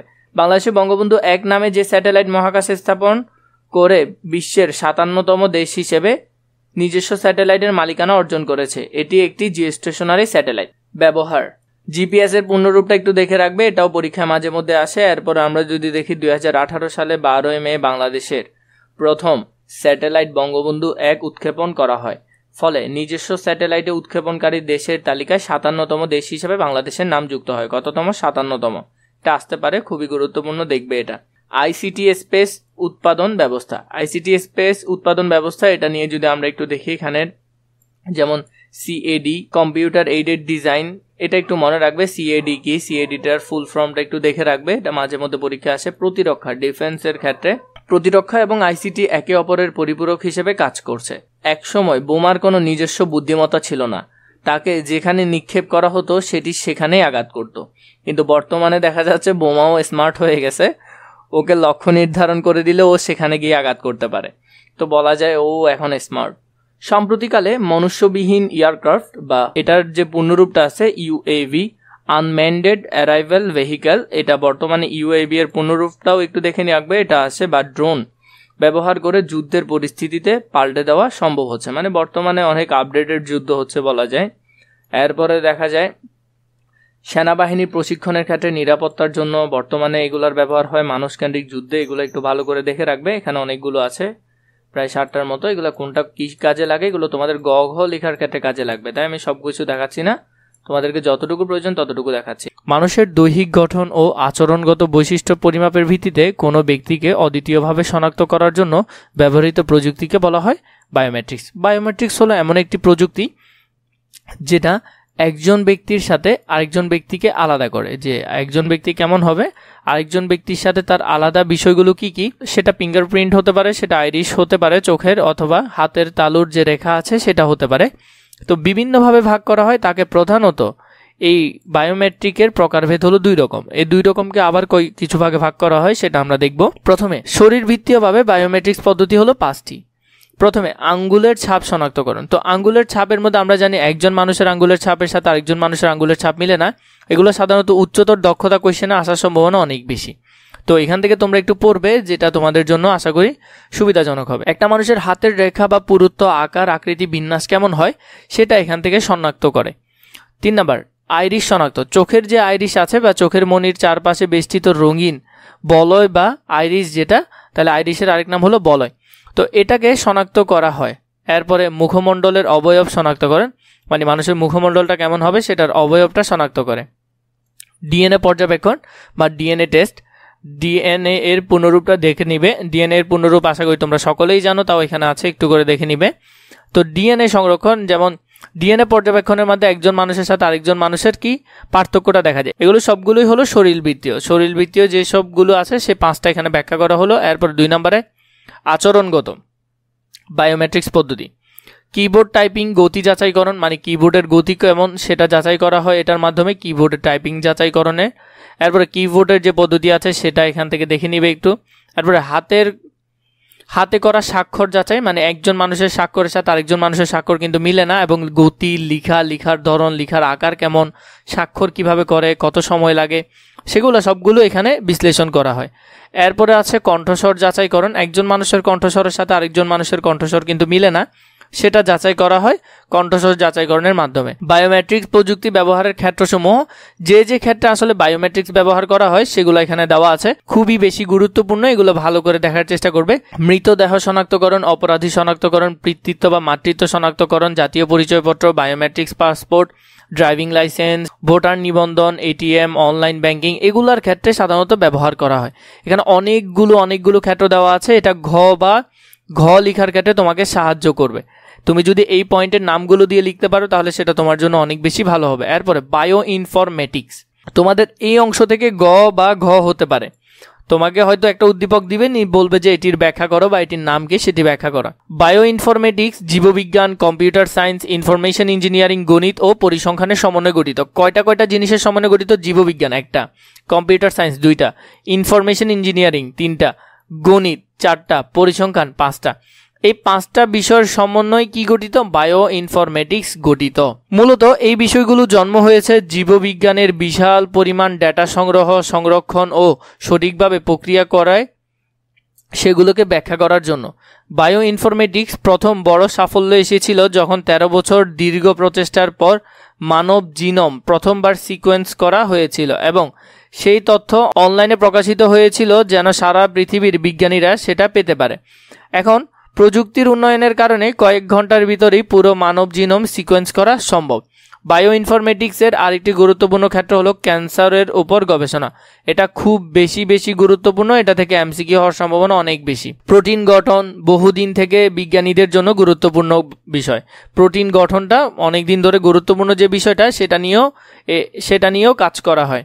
সাধারণত নিচের 4টি ভিন্ন ভিন্ন শাখায় কৌশল সমন্বয়ে বায়োমেট্রিক্স পদ্ধতি কাজ করে থাকে। একটা হলো আণবিক জীববিদ্যা ও মেডিসিন নিয়ে এটার কাজ করা হয়, ডেটাবেস নিয়ে কাজ করে, প্রোগ্রাম নিয়ে কাজ করে, গণিত ও পরিসংখ্যান নিয়ে কাজ করে। তাহলে ধাপে ধাপে এই 4টা বিষয় নিয়ে তারা কাজ করে থাকে। বায়ো ইনফরমেটিক্সের ব্যবহার আসলে এটা কোথায় ব্যবহার করা হয়? মূলত জৈবিক পদ্ধতি বিশ্লেষণ সম্পর্কে সম্যক এবং সঠিক ধারণা অর্জন করার ক্ষেত্রে বায়ো ইনফরমেটিক্স ব্যবহৃত হয়। আর এই জৈবিক তথ্য হিসাব নিকাশ এবং এই সম্পর্কিত যাবতীয় সমস্যার সমাধানে কম্পিউটার প্রযুক্তি ব্যবহারও অপরিহার্য। মলিকুলার মেডিসিন, জিন থেরাপি, ওষুধ তৈরিতে, বর্জ্য পরিষ্কারকরণে, জলবায়ু পরিবর্তন গবেষণায়, বিকল্প শক্তির উৎস সন্ধানে, জীবাণু অস্ত্র তৈরিতে, ডিএনএ ম্যাপিং ও অ্যানালাইসিস, জিন ফাইন্ডিং, প্রোটিনের মিথস্ক্রিয়া পর্যবেক্ষণে বায়োমেট্রিক্সের ব্যবহার হয়। তো এই যে বায়োমেট্রিক্সের ব্যবহারের যে ক্ষেত্রগুলো আছে এগুলো একটু ভালো করে দেখার চেষ্টা করবে। জেনেটিক ইঞ্জিনিয়ারিং টপিকটি খুবই বেশি গুরুত্বপূর্ণ, তাই একটু মন দিয়ে দেখার চেষ্টা করবে। যদিও তোমাদের এখানে আহামরিটু কোনো পড়া নেই, জাস্ট যেগুলো আছে এগুলো থেকে সৃজনশীল হতে পারে। এখানের মধ্যে যেমন আমরা দেখব যে ডিএনএ সিকোয়েন্স যেটা আছে সেটা আমরা দেখব, নিউক্লিয়াস এবং ক্রোমোজোম। প্রত্যেকটি কোষের মাঝে থাকে ক্রোমোজোম, যেগুলো তৈরি হয় ডিএনএ বা ডিএনএর ফুল ফর্ম আছে সেটা একটু দেখে নিবে। ডিঅক্রাইবোনিউক্লিক অ্যাসিড, এটা থেকে কি হয়? প্রতিটা ক্রোমোজোম তৈরি হয় ডাবল হেলিক্স দিয়ে। এই ডিএনএর ভিতর ক্ষুদ্র অংশ সেই প্রাণীর জীবনের বৈশিষ্ট্যকে বহন করে এবং সেগুলো জিন হিসেবে পরিচিত। খুবই গুরুত্বপূর্ণ, এটা একটু মনে রাখবে। এই ক্রোমোজোমে অসংখ্য জিন থাকতে পারে। মানবদেহে 20,000 থেকে 30,000 জিন রয়েছে। কত থেকে কত? 20 থেকে 30। খুব বেশি গুরুত্বপূর্ণ, ভালো করে দেখবে। এ ধরনের এক সেট জিনকে জিনোম বলা হয়। এক সেট জিনকে কি বলা হয়? জিনোম বলে, মনে রাখবে। জিনোম হলো জীবের বৈশিষ্ট্যর নকশা বা বিন্যাস। খুবই গুরুত্বপূর্ণ, এক কথার কোশ্চেনে আসতে পারে। জিনোম হলো কি? জীবের বৈশিষ্ট্যর নকশা বা বিন্যাস। জিনোম সিকোয়েন্স দিয়ে বোঝায় কোষের সম্পূর্ণ ডিএনএ বিন্যাসের ক্রম। জিনোম যত দীর্ঘ হবে তার ধারণ করা তথ্য তত বেশি হবে। এটা খুবই গুরুত্বপূর্ণ, ইনফরমেশনটা ভালো করে দেখবে। জিনোমের উপর নির্ভর করে ওই প্রাণীর বা উদ্ভিদের বৈশিষ্ট্য কীরূপ হবে সেটা নির্ধারণ করা হয়। যেহেতু একটি জিন হচ্ছে একটি প্রাণীর বৈশিষ্ট্যের বাহক, তাই তাকে প্রাণীর জিনোমের কোনো একটি জিনকে পরিবর্তন করে সেই প্রাণীর কোনো বৈশিষ্ট্যের পরিবর্তন করা সম্ভব। আমরা জানি যে প্রতিটি জিনই মানুষের কোনো না কোনো বৈশিষ্ট্যকে বহন করে এবং এই বহন করে বিধায় সেই জিনটি আমরা কোনোভাবে চেঞ্জ করতে পারি, তাহলে তার বৈশিষ্ট্যের কোনো না কোনো চেঞ্জ আসবে। যেহেতু জিনোমগুলো আসলে ডিএনএর একটি অংশ, তাই একটা জিনকে পরিবর্তন করতে হলে ল্যাবরেটরিতে ডিএনএ এর সেই অংশটুকু কেটে আলাদা করে অন্য কোনো প্রাণী বা ব্যাকটেরিয়া থেকে আরেকটি জিন কেটে এনে সেখানে লাগিয়ে দিতে হয়। বিষয়টি শুনতে যত সহজ মনে হচ্ছে, আসলে বাস্তবতা এটা অত সহজ না। প্রথমে ডিএনএ থেকে ডিএনএর যে অংশ আছে, মানে তুমি যে বৈশিষ্ট্যটা চেঞ্জ করতে চাচ্ছ তা কোনো না কোনো জিনোমের উপর নির্ভর করে, ওইটা কেটে সেখানে অন্য একটা ব্যাকটেরিয়া বা প্রাণীর ডিএনএ বা জিন এনে সেখানে লাগাতে হয়। গবেষণার মধ্যে যখন একটি জিন পরিবর্তন করে সেখানে অন্য জিন লাগানো হয় তাকে বলা হয় রিকম্বিনেন্ট ডিএনএ। এটা খুব বেশি গুরুত্বপূর্ণ, ক প্রশ্নে আসতে পারে রিকম্বিনেন্ট ডিএনএ কি। এইসব রিকম্বিনেন্ট ডিএনএ সমৃদ্ধ জীবকোষকে বলা হয় জেনেটিক্যালি মডিফাইড অর্গানিজম বলা হয়। জিএমও একটু মনে রাখবে, এরপরে যে এখানে বৈশিষ্ট্যগুলো আছে এগুলো একটু পড়ার চেষ্টা করবে। জীব দেহে জিনোমকে প্রয়োজন অনুযায়ী সাজিয়ে কিংবা একাধিক জীবের জিনোমকে জোড়া লাগিয়ে নতুন জীবকোষ সৃষ্টির কৌশলই হচ্ছে জেনেটিক ইঞ্জিনিয়ারিং। জেনেটিক ইঞ্জিনিয়ারিং কি, এটা খুব বেশি গুরুত্বপূর্ণ ক প্রশ্নের জন্য, তাই খুব ভালো করে এটা দেখবে। আমি তোমাদেরকে যদি সহজ করে বলতে চাই, এক সময় দেখতা যে আমাদের এলাকায় যে ধান গাছগুলো হতো, সেই ধান গাছগুলোর মধ্যে দেখা যেত যে খুবই কম পরিমাণে ধান ধরতো, কিন্তু বর্তমানে যে অনেক বেশি ফলনশীল ধান আসছে এটা কিন্তু এই জেনেটিক ইঞ্জিনিয়ারিং এর কারণেই হয়েছে। এবং একটা সময় আমাদের দেশে দেখা যেত যে গরুর মাংস উৎপাদন খুবই কম ছিল, কিন্তু বর্তমানে অনেক বেশি, সেটাও মূলত জেনেটিক ইঞ্জিনিয়ারিং এর কাজ। এখানে সে লেখাটি লিখেছে, উচ্চ ফলনশীল জাতের ধান ও অন্যান্য ফসল এবং প্রাণীর জিনের সাথে সাধারণ জিন জোড়া লাগিয়ে নতুন ধরনের আরো উচ্চ ফলনশীল বা হাইব্রিড জাতের শস্য, প্রাণী ও মৎস্য সম্পদ উৎপাদিত হচ্ছে। এটিকে সহজ ভাষায় কি বলা হয়? জেনেটিক ইঞ্জিনিয়ারিং বলে। আশা করি বিষয়টা বুঝতে পারছো। জেনেটিক ইঞ্জিনিয়ারিং এবং এর ব্যবহার ও প্রয়োজনীয়তা, এই বিষয়টা যদি তোমরা পড়ো এখান থেকে, বিশ্বের অনেক দেশেরই জনসংখ্যার তুলনায় খাদ্য ঘাটতি একটি সাধারণ সমস্যা, যার জন্য খাদ্য আমদানি করতে প্রচুর বৈদেশিক মুদ্রা ব্যয় করা হয়। এই সমস্যার সমাধানে বর্তমানে জেনেটিক ইঞ্জিনিয়ারিং প্রয়োগ বহুগুণ খাদ্যশস্য উৎপাদন সম্ভব হচ্ছে। ওই যে বললাম উচ্চ ফলনশীল জাত, এই বিষয়টি হাইব্রিড নামে বহু পরিচিত। তাহলে এই যে বিষয়টা, সেটা মূলত আমরা যে নামে চিনি হাইব্রিড নামে। প্রাণীর আকার এবং মাংস বৃদ্ধি, দুধে আমিষের পরিমাণ বাড়ানো, এই ধরনের কাজ করেও খাদ্য সমস্যা মেটানোর চেষ্টা করা হচ্ছে জেনেটিক ইঞ্জিনিয়ারিং এর মাধ্যমে। কৌশলগতভাবে পরিবর্তিত সয়েল ব্যাকটেরিয়া এবং ইস্ট হতে মানবদেহে ইনসুলিন তৈরি, হরমোন বৃদ্ধি এবং বামত্ব, ভাইরাসজনিত রোগ, ক্যান্সার, এইডস ইত্যাদি চিকিৎসায় জিন প্রযুক্তির ব্যবহার ক্রমাগত বৃদ্ধি পাচ্ছে। এগুলো একটু মনে রাখবে, তোমাদের এমসিকিউর জন্য খুব বেশি গুরুত্বপূর্ণ। আমাদের দেশে ধান গবেষণা ইনস্টিটিউট, উচ্চ ফলনশীল বাংলাদেশ রাইস রিসার্চ ইনস্টিটিউট জাতের বহু ভ্যারাইটির ধানের বীজ উদ্ভাবন করেছেন। এই ইনস্টিটিউটে উৎপাদিত পার্পল কালার বা বেগুনি রঙের উপসী ধান দেশ বিদেশে ব্যাপক সাড়া ফেলেছে। তো এই যে বেগুনি রঙের পার্পল কালারের যেটি ছিল, এটি কোন দেশের? আমাদের দেশের ফসল ছিল। এটি আমাদের দেশের মধ্যে এরকম জেনেটিক ইঞ্জিনিয়ারিং এর মাধ্যমে কি করছে? তৈরি করছে। এরপরে বেশি পরিমাণ মুরগি উৎপাদন এখানে আছে। সাম্প্রতি বাংলাদেশের বিজ্ঞানী জনাব মকসুদুল আলমের নেতৃত্বে একদল গবেষক পাটের জিনোম সিকোয়েন্স আবিষ্কার করে আমাদের দেশে সোনালী আঁশকে বিশ্ব দরবারের হারানো ঐতিহ্যকে পুনঃপ্রতিষ্ঠিত করছে। তো এখানের মধ্যে নামগুলো একটু মনে রাখবে। এছাড়া ভুট্টা, ধান, তুলা, টমেটো, পেঁপে সহ অসংখ্য ফসলের উৎপাদন বৃদ্ধি, রোগ প্রতিরোধক ক্ষমতা বাড়ানো, আগাছা সহিষ্ণু করা, পোকামাকড় প্রতিরোধী ইত্যাদি কাজ চলছে। বিজ্ঞানীরা গবেষণা করে দেখছেন যে জেনেটিক ইঞ্জিনিয়ারিং এর বহুমাত্রিক ব্যবহারের পাশাপাশি এর কিছু বিরূপ প্রতিক্রিয়াও রয়েছে। এর মাঝে উল্লেখযোগ্য হচ্ছে জীববৈচিত্র্যের অস্বাভাবিক পরিবর্তনের কারণে জীবজগতে মারাত্মক বিপর্যয় সৃষ্টি, অর্থনৈতিক ও অনৈতিক বা অযাচিতভাবে জিনের স্থানান্তর, মানবদেহের প্রয়োগযোগ্য অ্যান্টিবায়োটিক ওষুধের কার্যকারিতা হ্রাস এবং অ্যালার্জির উদ্ভব। এই যে এগুলা খুব বেশি গুরুত্বপূর্ণ। এখানে কি কি সমস্যা হচ্ছে, এটার ফলে সমস্যাগুলো দেখা দিচ্ছে যে জীববৈচিত্র্য ভেঙে পড়ছে, মানে ন্যাচারালি জীববৈচিত্র্য যেভাবে গড়ে ওঠে সেটা ভেঙে পড়ছে, এবং মানব দেহের মধ্যে অ্যান্টিবায়োটিক আর আগের মতো কাজ করছে না এটার কারণে, এবং সাথে ওষুধের কার্যকারিতা হ্রাস পাচ্ছে। মানে আগে একটা নাফা খেলে তুমি ঠিক যতটুকু ভালো লাগতো তোমার, এখন কোনো কিছুই হচ্ছে না 2টা নাফা 3টা খেলেও। এরপরে অ্যালার্জি দেখা দিচ্ছে, মানুষের শরীরে ভয়াবহ আকার ধারণ করতেছে, বিভিন্ন প্রজাতির ভাইরাস দেখা দিচ্ছে বর্তমানে। ন্যানো টেকনোলজি, ন্যানো মানে হলো ছোট, একেবারে ছোট বিষয়কে সাধারণত ন্যানো বলা হয়। আমরা ন্যানো রোবট অনেকেই শুনেছি। তো এখান থেকে ন্যানো টেকনোলজি, 10⁻⁹ মিটারকে ন্যানোমিটার বলে এবং বিজ্ঞান এবং প্রযুক্তি ব্যবহার করে 1 থেকে 100 ন্যানোমিটার আকৃতির কোনো কিছু তৈরি করা এবং ব্যবহার করাকে ন্যানো টেকনোলজি বলে। এই হুবহু লাইন 2টা তোমার থেকে মুখস্থ করতে হবে। এই হুবহু লাইন 2টা মুখস্থ করে তোমাকে বোর্ডে প্রশ্নের মধ্যে কতে লিখতে হবে। ন্যানো টেকনোলজি থেকে কোশ্চেন আসার সম্ভাবনা অনেক বেশি, খুবই গুরুত্বপূর্ণ একটা টপিক, সৃজনশীলও হতে পারে কিছুটা। এই আকৃতির কোনো কিছু তৈরি করা হলে তাকে সাধারণভাবে ন্যানো পার্টিকেল বলে। তাকে সাধারণভাবে কি বলে? ন্যানো পার্টিকেল বলে। ক্ষুদ্র আকৃতির জন্য ন্যানো পার্টিকেল পৃষ্ঠদেশের পরিমাণ তুলনামূলকভাবে অনেক বেশি, সেজন্য রাসায়নিকভাবে অনেক বেশি ক্রিয়াশীল হয়ে থাকে।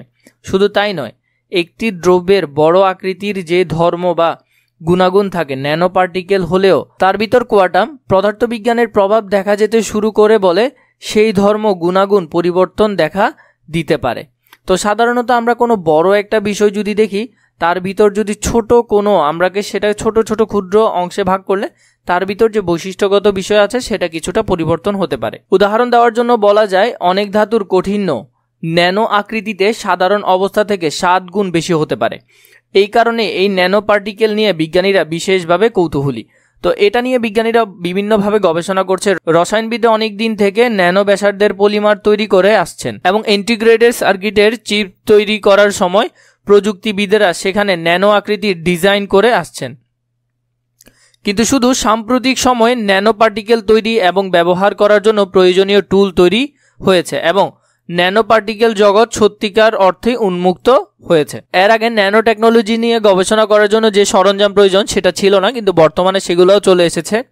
এই প্রযুক্তির ব্যবহারের মধ্যে বৃহৎ স্কেলে পণ্য উৎপাদন সম্ভব হয়েছে এবং উৎপাদিত পণ্য আকারে সূক্ষ্ম ও ছোট হলেও অত্যন্ত মজবুত, বিদ্যুৎ সাশ্রয়ী, টেকসই ও হালকা হয়।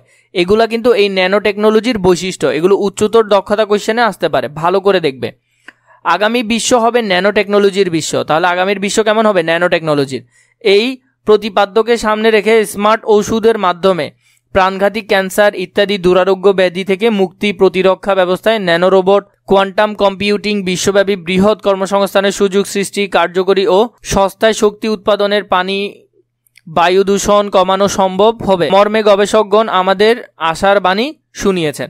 মানে বর্তমানে অনেক অনেক অনেক কাজের জন্য বর্তমানে দেখা যাচ্ছে ন্যানো টেকনোলজি আসলে ন্যানো রোবট, ছোট ছোট রোবট বানাচ্ছে যেগুলো আমাদের শরীরে গিয়ে কোথায় রোগ বা কোথায় সমস্যা সেটা বাছাই করে সেখানেই সেটাকে ধ্বংস করে আবার আমাদের শরীর থেকে বের হয়ে যাবে। এরকম স্মার্ট ওষুধ রোবট ওরা তৈরি করতেছে বর্তমানে। ন্যানো প্রযুক্তি 2টি পদ্ধতিতে ব্যবহার করা হয়। ন্যানো প্রযুক্তি একটা হলো ক্ষুদ্র থেকে বৃহৎ, যেটাকে আমরা বটম আপ বলি, ক্ষুদ্র মানে ছোট থেকে বড়। আরেকটা হলো বৃহৎ থেকে ক্ষুদ্র, যেটাকে আমরা টপ ডাউন বলি। এই পদ্ধতিতে ক্ষুদ্রাতি ক্ষুদ্র আণবিক উৎপাদন থেকে শুরু করে ধীরে ধীরে বড় কোনো জিনিস তৈরি করা হয়। তো এটা থেকে ছোট ছোট বিষয়কে আস্তে আস্তে আস্তে আস্তে জোড়া লাগিয়ে আস্তে আস্তে বড়র দিকে যায়। আর এখানের মধ্যে বড় কোনো বিষয়কে শুরু থেকে ভেঙে ভেঙে ছোটতে নিয়ে আসে। ন্যানো প্রযুক্তির ব্যবহার কোথায় করা হয়? কম্পিউটার হার্ডওয়্যারে সবচেয়ে বেশি ব্যবহার করা হয়, ডিসপ্লেতেও ব্যবহার করা হয়। চিকিৎসা ক্ষেত্রে বর্তমানে ন্যানো টেকনোলজির ব্যবহার খুব বেশি বাড়ছে। আগে পরে এই যে বিভিন্ন রকম ন্যানো ক্রায়োসার্জারি আছে, ক্রায়োসার্জারি নিয়ে তোমাদের আগে একটা টপিক ছিল এই বইয়ে, সেটা এখন পুরোপুরি বাদ দিয়ে দিয়েছে। ক্রায়োসার্জারির যে টপিকটা ছিল এটা বর্তমানে নাই। এরপরে হলো যে ডায়াগনোসিস করার ক্ষেত্রে এখন বর্তমানে অনেক বেশি ব্যবহার হচ্ছে এন্ডোস্কোপিতে। এরপরে খাদ্য শিল্পের ক্ষেত্রেও এটা প্যাকেজিং থেকে শুরু করে খাদ্যের গুণগত মান, একেবারে ছোট পণ্য করলেও সেটার যাতে গুণগত মান, ধরো পণ্যকে একেবারে ছোট আকৃতি করছে কিন্তু পণ্যের যে গুণগত মান সেটা যাতে একেবারে ঠিক থাকে। জ্বালানি ক্ষেত্রে বর্তমানে ন্যানো টেকনোলজির ব্যবহার খুব বেশি দেখা যাচ্ছে, কারণ হাইড্রোজেন আয়ন থেকে ফুয়েল তৈরি, এরপরে সৌর বিদ্যুৎ উৎপাদনের জন্য সৌর কোষ তৈরির কাজ চলতেছে। এরপরে যোগাযোগ ক্ষেত্রে যেমন হালকা ওজনের ও কম জ্বালানি চাহিদা সম্পন্ন গাড়ি প্রস্তুত করতেছে যোগাযোগের জন্য। এরপর দেখো খেলাধুলার ক্ষেত্রে কিভাবে ব্যবহার হচ্ছে, আমরা যে সরঞ্জামগুলো দিয়ে খেলি সেগুলো যাতে আরো টিকসই হয়, আরো ভালো হয়, সেটার ক্ষেত্রে ওটা কাজ করছে। এরপরে বায়ু ও পানি দূষণ রোধের ক্ষেত্রে কাজ করছে। এটা ভালো করে দেখবে, যেমন ট্যানারির বর্জ্য এগুলা যাতে বেশি দূষণ করতে না পারে, যেভাবে এগুলাকে আরো বেশি কোয়ালিটিফুল এবং যাতে এগুলো পুনরায় ব্যবহার করতে পারে ওই রকম ব্যবস্থা করছে। শিল্প কারখানায় ক্ষতিকর রাসায়নিক বর্জ্যকে ন্যানো পার্টিকেল ব্যবহার করে অক্ষতিকর বস্তুতে রূপান্তরিত করে পানিতে নিষ্কাশিত করতে এটা নিয়েও কাজ করছে, যে যাতে যে পণ্যগুলো আছে এগুলো যাতে পরিবেশের কোনো ক্ষতি না করে। এরপরে হলো যে প্রসাধন শিল্পে, প্রসাধনীতে জিঙ্ক অক্সাইড এর ন্যানো পার্টিকেল যুক্ত হওয়ার ত্বকের ক্যান্সার রোধ সম্ভব হয়েছে। মানে বর্তমানে যে প্রসাধনীগুলো আসছে এগুলো এমনভাবে বানানো হচ্ছে যাতে ত্বকের কোনো ধরনের ক্যান্সার সৃষ্টি না করে এবং ত্বকের ক্যান্সার রোধ করে। তো এই যে এগুলো আছে তা এখানে মূল বিষয়টা এখানে পুরোপুরি আছে। ন্যানো পার্টিকেলের ব্যবহারে নানাবিধ সুবিধা থাকলেও অন্যদিকে ন্যানো পার্টিকেল দিয়ে প্রাণঘাতী অস্ত্র তৈরি, প্রচলিত জ্বালানি গ্যাস, তেল ইত্যাদির বিকল্প হিসেবে এর অপব্যবহার, অভিজাত শ্রেণীর উদ্ভাবনের দরুন ধনী ও গরিবের পার্থক্য চরম মাত্রা বৃদ্ধি। তো এখানে বিভিন্ন রকম সমস্যাও সৃষ্টি হবে, যেভাবে করে সুবিধা দিবে ঠিক তার বিপরীতে সমস্যাও দেখা দিবে। তথ্য যোগাযোগ প্রযুক্তি ব্যবহারের নৈতিকতা, এটা থেকে ঘ অথবা ঘ প্রশ্ন আসার সম্ভাবনা অন্যগুলো থেকে অনেকটা বেশি। মানে এই টপিক থেকে বেশিরভাগ ক্ষেত্রে দেখা যায় ঘ এবং ঘ কোশ্চেন হতে। তো এখন আমরা যে তথ্য প্রযুক্তি ব্যবহার করব সেখানে যে নৈতিকতার বিষয় আছে সেটি এখানে দেওয়া রয়েছে। যাদের এইটুকু প্রয়োজন তারা পড়বে, যেটি যেটি প্রয়োজন সেটি আমি এক্সট্রা করে দেখিয়ে দিচ্ছি। কম্পিউটার ইথিক্স ইনস্টিটিউট 1992 সালে কম্পিউটার ব্যবহারকারীদের জন্য তথ্য যোগাযোগ প্রযুক্তির বিশেষ 10টি সুনির্দিষ্ট দিক নির্দেশনা দিয়েছে। এখানের মধ্যে যে 10টি আছে সেগুলো দেওয়া আছে, তোমরা নিজের মতো করে পড়ে নিবে, আমার মনে হয় না পড়া প্রয়োজন আছে। হ্যাকিং কি? হ্যাকিংটা হলো কোনো কম্পিউটার সিস্টেম, নেটওয়ার্ক বা ডেটার অননুমোদিতভাবে অধিকারে প্রবেশ বা অ্যাক্সেস যদি তুমি নিয়ে ফেলো সেটাকে বলা হয় হ্যাকিং। তাহলে এটা কখনো করা যাবে না, এটা হলো অনৈতিক কাজ। হ্যাকিং কি সেটা এখান থেকে তুমি লিখে দিতে পারবে। তোমরা কিন্তু এগুলোতে অনেক বেশি কনফিউজ হয়ে যাও, এটা কিন্তু হওয়া যাবে না। প্লেজিয়ারিজম কি সেটাই আসার সম্ভাবনা অনেক বেশি। মানে তোমাকে কেউ একজন মেসেঞ্জারে বা ইমেলে একটা মেসেজ পাঠাবে এবং সেই লিঙ্কে যদি তুমি ক্লিক করো দেখবে যে তোমার গুরুত্বপূর্ণ সব বিষয়গুলো ও নিয়ে ফেলছে। তো এটাকে বলা হয় ফিশিং। ফিশিং করার অর্থ ইমেল বা মেসেজের মাধ্যমে ওয়েবসাইট ব্যবহারকারীকে নকল বা ফেক ওয়েবসাইট নিয়ে কৌশলে তার বিশ্বস্ততা অর্জন করে এবং তারপর ব্যবহারকারীর অ্যাক্সেস কোড, পিন এগুলা নিয়ে ফেলাকে কি বলে? ফিশিং বলে। অনাকাঙ্ক্ষিত বা অবাঞ্ছিত ইমেলে কিংবা মেসেজ পাঠানোকে কি বলা হয়? স্প্যামিং বলা হয়। এই কাজ যারা করে তাদেরকে বলা হয় স্প্যামার। যারা স্প্যাম করে তাদেরকে বলা হয় কি? স্প্যামার। মানে তুমি দেখবে অহেতুক তুমি কোনো গ্রুপে জয়েন হয়ে যাচ্ছ, অহেতুক তুমি কোনো একটা মেসেজ পাচ্ছ, এগুলাকে বলা হয় কি? স্প্যামিং। সফটওয়্যার পাইরেসি কি? এটা তোমরা সকলেই জানো। সফটওয়্যার একটি বুদ্ধিভিত্তিক প্রযুক্তি পণ্য যা প্রোগ্রামারগণ পেশাগত দক্ষতা, মেধা আর মননের সর্বোচ্চ প্রয়োগ ঘটিয়ে তৈরি করে থাকেন এবং এগুলো তারই স্বত্বাধিকারী হন। মানে সে যে সফটওয়্যারটা তৈরি করেছে সেটার মালিকানা ওই নিজেই। লাইসেন্সবিহীনভাবে স্বত্বাধিকারীর অনুমোদন ব্যতি রেখে এই ধরনের সফটওয়্যার কপি করা কিংবা কোনো প্রকার পরিবর্তন করে ব্যবহারের সুযোগ নেওয়া পাইরেসির আওতায় পড়ে। মানে তুমি কোনো একটা সফটওয়্যার পেলে এবং সেটা তুমি অল্প পরিবর্তন করেছো অথবা করো নাই, সেরকম করে যদি তুমি সেটা কি করে দাও? নিজের নামে বা কোম্পানির নামে চালাই দাও। যেমন বিজনেস সফটওয়্যার অ্যানালাইসিস BSA এর সূত্র মতে ব্যবহৃত সকল সফটওয়্যার প্রায় 36% পাইরেটেড সফটওয়্যার। বর্তমানে আমরা যে সফটওয়্যারগুলো ব্যবহার করছি তার মধ্যে প্রায় 36%ই পাইরেটেড। এরপরে কপিরাইট আইন দ্বারা উন্নত দেশগুলোতে এই ধরনের অপরাধ প্রতিহত করার চেষ্টা অব্যাহত রয়েছে। এরপরে হলো যে প্লেজিয়ারিজম কি? কোনো ব্যক্তি বা প্রতিষ্ঠান কোনো লেখা, সাহিত্য, গবেষণা, সম্পাদনা কর্ম হুবহু নকল বা আংশিক পরিবর্তন করে নিজেদের নামে প্রকাশ করাকে কি বলা হয়? প্লেজিয়ারিজম বলে। মানে তুমি কোনো একটা গ্রন্থ বা বই পেলে বা যে কোনো ধরনের গবেষণার থিসিস পেলে সেটাকে তুমি কি করছো?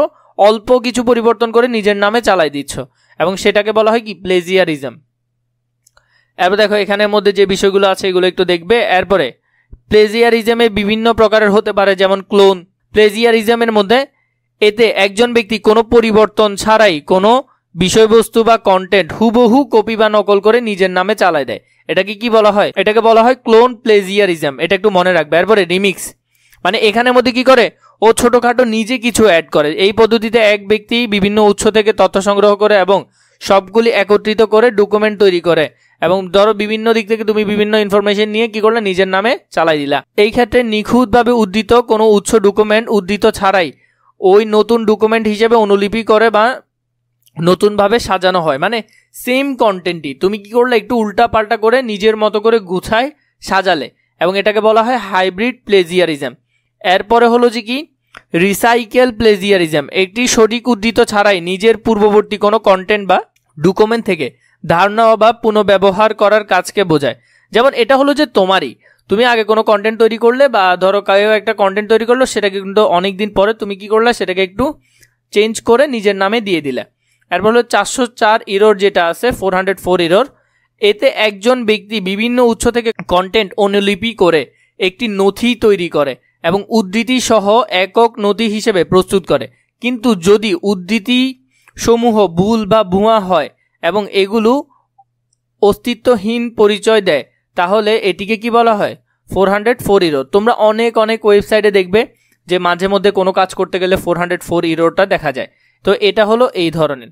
অ্যাগ্রিগেটর প্লেজিয়ারিজম, এই ক্ষেত্রে লিখিত কন্টেন্ট বা ডকুমেন্ট যথাযথ সকল উদ্ধৃতি অন্তর্ভুক্ত থাকে কিন্তু এতে কোনো কি থাকে না? মূল কাজ থাকে না। মানে উপর থেকে দেখলে মনে হবে সব কিছুই আছে কিন্তু ভিতরে কিছুই থাকে না। রিটুইট প্লেজিয়ারিজম হলো যে স্বাভাবিকভাবে উৎসসমূহ উদ্ধৃত করে লিখিত কন্টেন্ট বা ডকুমেন্ট নিখুঁত বলে প্রমাণিত হওয়ার পর যদি এটি অন্য কোনো মূল কন্টেন্ট এর কাঠামো বা শব্দের সাথে সাদৃশ্যপূর্ণ হয় তাহলে এটিকে বলা হয় রিটুইট প্লেজিয়ারিজম। প্লেজিয়ারিজমের যে বিষয়গুলো বা কারণসমূহ আছে এগুলো এখান থেকে দেখবে, এগুলো ঘয়ের জন্য তোমাদের অনেক বেশি লাগবে। প্লেজিয়ারিজম শনাক্তকরণের উপায়: আমাদের কন্টেন্ট তৈরি ও গবেষণার কাজের মৌলিক তত্ত্ব নিশ্চিত করতে, একাডেমিক সততা বজায় রাখতে এবং চৌর্যবৃত্তির সাথে জড়িত থাকার ফলে উদ্ধৃত পরিস্থিতি এড়াতে প্লেজিয়ারিজম চেক করা জরুরি। তো এটা সাধারণত প্লেজিয়ারিজম চেক করার জন্য বিভিন্ন ধরনের সফটওয়্যার রয়েছে, সফটওয়্যারগুলোর নাম এখানে আছে, কিন্তু খুব বেশি গুরুত্বপূর্ণ যে এখান থেকে যে কোনো একটা নাম এমসিকিউতে আসতে পারে। তারপর প্লেজিয়ারিজমের ফলে উদ্ধৃত যে সমস্যা হতে পারে সমস্যাগুলো আছে, এর প্রতিকার। ঘতে যদি সমস্যা আছে তোমাকে বলবে যে ঘতে এর প্রতিকার কি হতে পারে সেটা লিখতে বলবে তোমাকে। সাইবার আইন, সাইবার অপরাধ দমনে বিভিন্ন দেশেই আইন চালু আছে। আমাদের দেশে প্রণীত তথ্য প্রযুক্তির আইন 2006, খুবই গুরুত্বপূর্ণ এমসিকিউটা, এটা পরীক্ষা আসবে, ভালো করে দেখবে। এর 57(1) ধারা মতে যদি কোনো ব্যক্তি ইচ্ছাকৃতভাবে সফটওয়্যার বা অন্য কোনো ইলেকট্রনিক বিন্যাসে এমন কিছু প্রকাশ বা সম্প্রচার করা যা মিথ্যা ও অশ্লীল, যার দ্বারা কারো মানহানি ঘটে এবং ভাবমূর্তি ক্ষুণ্ণ হয়, আর এই ধরনের তথ্যগুলোর মাধ্যমে সংশ্লিষ্ট ব্যক্তির বিরুদ্ধে উস্কানি প্রদান করা হলে অনধিক 10 বছর, তাহলে কি হবে 10 বছর কারাদণ্ড এবং অনধিক 1 কোটি টাকা অর্থদণ্ডে দণ্ডিত হওয়ার বিধান রয়েছে। 1 কোটি টাকা অর্থদণ্ড এবং 10 বছর, মিনিমাম কত বছর? 10 বছর। পর্নোগ্রাফি আইন 2012-তে বর্ণিত আছে, কোনো ব্যক্তি ইন্টারনেট বা ওয়েবসাইট বা মোবাইল ফোন বা অন্য কোনো ইলেকট্রনিক ডিভাইসের মাধ্যমে পর্নোগ্রাফি সরবরাহ করলে সর্বোচ্চ 5 বছর কারাদণ্ড এবং 2 লক্ষ টাকা অর্থদণ্ড দণ্ডিত হবে। এটা কি? পর্নোগ্রাফি আইন 2012 অনুসারে। 2018 সালে আমাদের দেশে ডিজিটাল নিরাপত্তা আইন প্রণীত হয়, যার আংশিক এখানে উল্লেখ করছে। কত সালে? 2018 সালের। এইগুলো তোমরা নিজেরা পড়বে, নিজেদের জন্য এগুলো পড়বে, এখান থেকে তেমন একটা এমসিকিউ হয় না। বিভিন্ন ধরনের অপরাধ হতে পারে, অ্যান্টি-স্ট্রাক, প্রযুক্তি মোড়লদের বিরুদ্ধে শুনানি। তো এখানের মধ্যে যে বিষয়গুলো আছে এগুলো একটু ভালো করে দেখবে, যে অর্থদণ্ড হয়েছিল কত সালে সেগুলো আছে। সমাজ জীবনে তথ্য প্রযুক্তির প্রভাব, আইসিটির প্রভাব এখানে দেখো, আইসিটির যে প্রভাবগুলো আছে এগুলো এখানে ভালো করে দেওয়া আছে, এটা একটু ভালো করে দেখবে। তথ্য প্রযুক্তির ইতিবাচক যে প্রভাবগুলো আছে, যেমন শিক্ষাক্ষেত্রে আমরা তথ্য প্রযুক্তি ব্যবহার করতে পারি, বিজ্ঞান ও চিকিৎসা ক্ষেত্রে, ব্যাংক বিমা ক্ষেত্রে আমরা ব্যবহার করি, অফিস আদালতের ক্ষেত্রে, শিল্পক্ষেত্রেও আমরা ব্যবহার করি, কৃষিক্ষেত্রেও ব্যবহার করে থাকি, যোগাযোগ ব্যবস্থা ব্যবহার করি, শিল্প সংস্কৃতি ও বিনোদনের ক্ষেত্রে। তথ্য প্রযুক্তির নেতিবাচক যে প্রভাবগুলো, যে নেতিবাচক যে খারাপ প্রভাবগুলো, যেমন আসক্তি হয়ে যেতে পারে, অপরাধের সাথে জড়িয়ে যেতে পারে, এরকম ইন্টারনেট অপরাধের সাথে স্বাস্থ্যগত বিভিন্ন রকম সমস্যা শুরু হয়। তথ্য প্রযুক্তি এবং অর্থনৈতিক উন্নয়ন, তথ্য প্রযুক্তি এবং অর্থনৈতিক যে উন্নয়ন, তথ্য প্রযুক্তির সাথে অর্থনৈতিক উন্নয়নের পুরোপুরি জড়িত। এরপরে দেখো এখানে অর্থনৈতিক উন্নয়নে তথ্য প্রযুক্তির যে ভূমিকা আছে, কাজের সুযোগ করে দেয়, বিনিয়োগের সুযোগ করে দেয়, উৎপাদনশীলতা বৃদ্ধি করে, এটি যোগাযোগ ব্যবস্থার উন্নয়ন ঘটায়। এরপরে হলো পরিবেশ সংরক্ষণ করে, ব্যবসা বাণিজ্যের প্রসার ঘটায়। অর্থনৈতিক উন্নয়নে বাংলাদেশের প্রচলিত ই সেবাসমূহ, যেমন কি ই ব্যাংকিং আছে, ই কমার্স সাইট বর্তমানে অনেক বেশি জনপ্রিয়, ই কৃষি, যেমন কৃষির বিভিন্ন রকম বিষয় এখন ই কৃষিতে হয়ে যাচ্ছে, ই গভর্নেন্স, গভর্নমেন্টের 24 ঘন্টার জন্য এটা খোলা রাখে, এগুলো এখন বর্তমানে এটার সাথে যে কোনো ধরনের আমরা ই গভর্নমেন্ট 24 ঘন্টার সুবিধা পাই সরকারি কার্যক্রম প্রতিক্রিয়া ডিজিটাল পদ্ধতি প্রয়োগে, কে বলা হয় কি ই গভর্নমেন্টস। ই পর্চা, জমির যে রেকর্ড আছে এটা কিন্তু খুব বেশি গুরুত্বপূর্ণ এই লাইনটা। জমির রেকর্ড সংরক্ষণ করা হয় কিসের মাধ্যমে? ই পর্চার মাধ্যমে। এটা ভালো করে দেখবে। বাংলাদেশের উন্নয়নে আইসিটি ও ডিজিটাল বাংলাদেশ খুবই গুরুত্বপূর্ণ টপিক, এর জন্য ভালো করে দেখবে। মেড ইন বাংলাদেশ সম্পর্কে দেখবে। জাতীয় ডেটা সেন্টার, এটা সম্পর্কে দেখবে, এখানে কি আছে ইনফরমেশনগুলো খুঁটিয়ে দেখবে। আইসিটি পার্ক, বর্তমানে রাজশাহীতে বিভিন্ন জায়গায় আইসিটি পার্ক দেওয়া হয়েছে। স্টার্ট আপ কালচার, বাংলাদেশে প্রযুক্তি খাতে নতুন ব্যবসা উদ্যোগ ও বিভিন্ন রকম বিষয় নিয়ে সম্ভাবনা শুরু হচ্ছে। এরপর হলো যে ক্যাশলেস বাংলাদেশ গড়ে তুলতে বাংলাদেশ ব্যাংক কিউআর কোড ভিত্তিক দ্রুতগতি সর্বজনীন পেমেন্ট সিস্টেম বর্তমানে চালু করেছে, অবকাঠামোগত উন্নয়ন করছে বর্তমানে বাংলাদেশ। আশা করছি তোমরা ভালো বুঝতে পেরেছো। যদি কোনো সমস্যা হয় আমাকে কমেন্ট করে জানাবে। এর পরবর্তীতে আমি তোমাদেরকে এমসিকিউ পার্ট দিব ব্যাখ্যা সহকারে, যেখান থেকে তোমরা হুবহু এমসিকিউ কমন পাবে।